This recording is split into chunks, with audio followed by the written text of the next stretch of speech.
Hello friends, রুকসানার রান্নাঘরে সবাইকে স্বাগতম জানিয়ে শুরু করছি আজকের রেসিপি মসুর ছোলার ডাল ও ডিম দিয়ে দারুণ ও মজাদার মুচমুচে চপ রেসিপি। খেতে কিন্তু অসাধারণ হয় আর বানানো তো খুবই সহজ। আপনারা খুব সহজেই এই ডালের চপ বানিয়ে নিতে পারেন, মুচমুচে ও ক্রিস্পি হয়।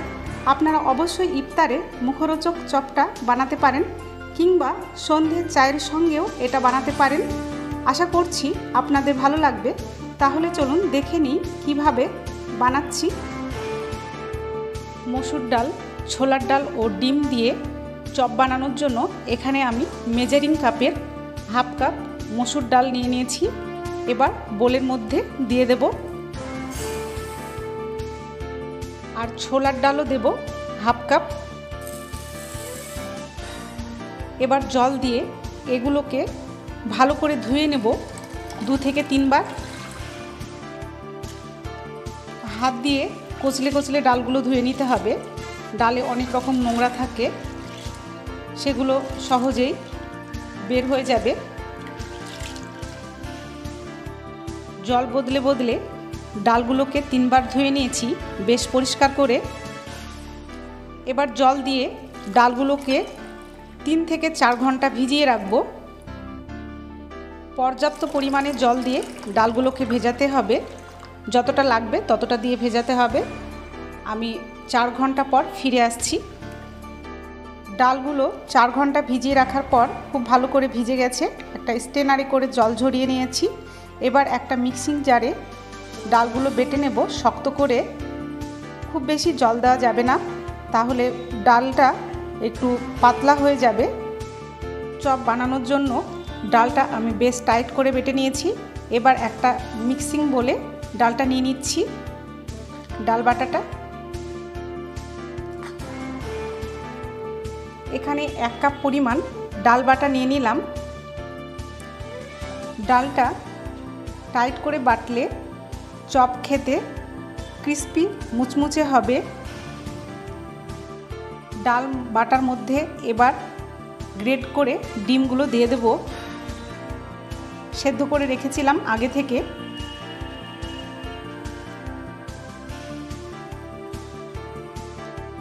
এক কাপ ডাল বাটার জন্য এখানে আমি 3টে সেদ্ধ ডিম দিচ্ছি। ডিমটাকে এইভাবে গ্রেট করে দিতে হবে। আপনারা চাইলে এর থেকে বেশি ডিমও দিতে পারেন, আবার কমও দিতে পারেন, দুটো দিয়েও করতে পারেন। আমি এখানে 3টে ডিম দিয়ে চপটা তৈরি করছি। ডিম গ্রেট করে নেওয়া হয়ে গেল। এবার দেব আদা রসুন বাটা 1 চা চামচ, দিচ্ছি কাঁচা লঙ্কা কুচি 5টা কাঁচা লঙ্কা আমি কুচি করে নিয়েছি, সেগুলো দিয়ে দিচ্ছি। তবে ঝালটা আপনারা নিজেদের পছন্দ অনুযায়ী দেবেন। দিচ্ছি ধনে পাতা কুচি 4 টেবিল চামচ, ধনে গুঁড়ো দিচ্ছি হাফ চা চামচ, জিরে গুঁড়ো দিচ্ছি হাফ চা চামচ, কাশ্মীরি লঙ্কা গুঁড়ো দিচ্ছি 1 চা চামচ,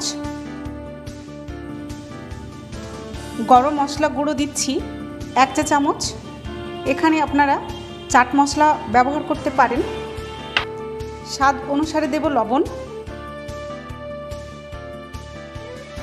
আর দিচ্ছি 3টে কুচনো পেঁয়াজ।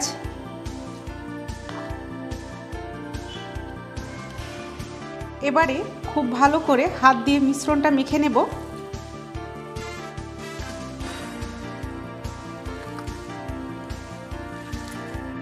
মিশ্রণটা হাত দিয়ে খুব ভালো করে মাখা হয়ে গেছে। এবার চপগুলো গড়ে নেব। চপগুলো তৈরি করার জন্য হাতে তেল ব্রাশ করে নিয়েছি, আর থালাতেও তেল ব্রাশ করে নিয়েছি। এতে করে চপগুলো থালাতেও লাগবে না এবং হাতেও তৈরি করার সময় লাগবে না, খুব ভালোভাবে তৈরি হবে। এবার এই মিশ্রণটা থেকে কিছুটা অংশ নিয়ে নেব, নিয়ে গোল আকারে কাবাবের মতো শেপ করে আমি চপগুলো তৈরি করে নেব।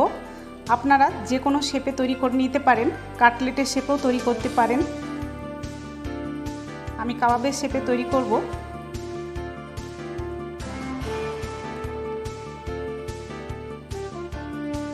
আমি এই রকম করে তৈরি করে নিলাম।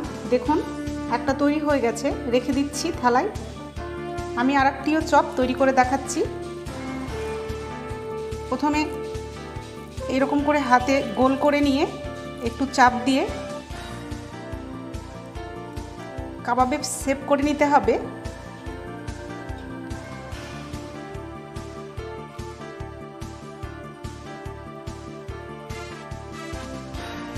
আপনারা এই রমাদানে অবশ্যই ইফতারে এই চপগুলো তৈরি করে খেতে পারেন, ভালো লাগবে। ভীষণই মুখরোচক হয় এই চপগুলো। চপগুলো তৈরি করা হয়ে গেল। এখানে আমি 20টা মতো চপ তৈরি করে নিয়েছি কাবাবের শেপে। এবার ফ্রাই করার পালা। চপগুলো ভাজার জন্য কড়াইতে বেশ কিছুটা তেল দিয়ে গরম করে নিচ্ছি। তেল খুব ভালো করে গরম করে নিয়েছি। এবার একে একে চপগুলো দিয়ে দেব ভাজার জন্য তেলে।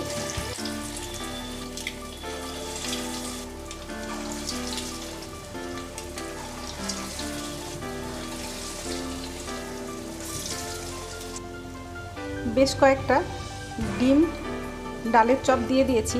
এবার উল্টে পাল্টে লাল লাল করে চপগুলো ভেজে নেব। উল্টে দিচ্ছি চপগুলো।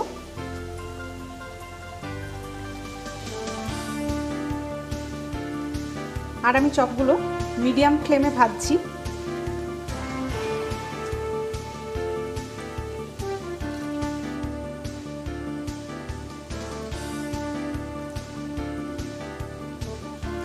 মিডিয়াম ফ্লেমে সময় নিয়ে চপগুলো লাল লাল করে উল্টে পাল্টে ভেজে নিতে হবে।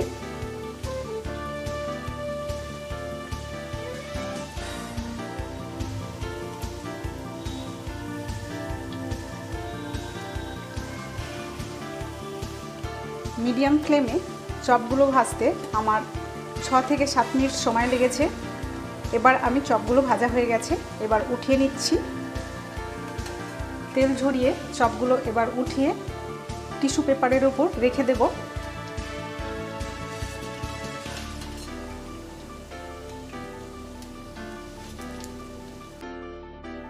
বাকি চপগুলোও আমি কড়াইয়ের মাঝে দিয়ে ভেজে নেব। দিয়ে দিচ্ছি তেলে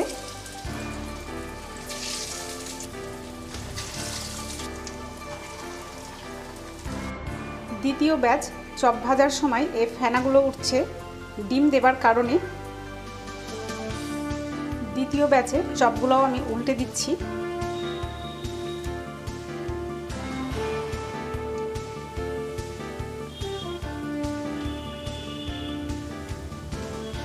বাকি চপগুলো আমি একইভাবে ভেজে নিলাম। এবার তেল ঝরিয়ে উঠিয়ে নেব।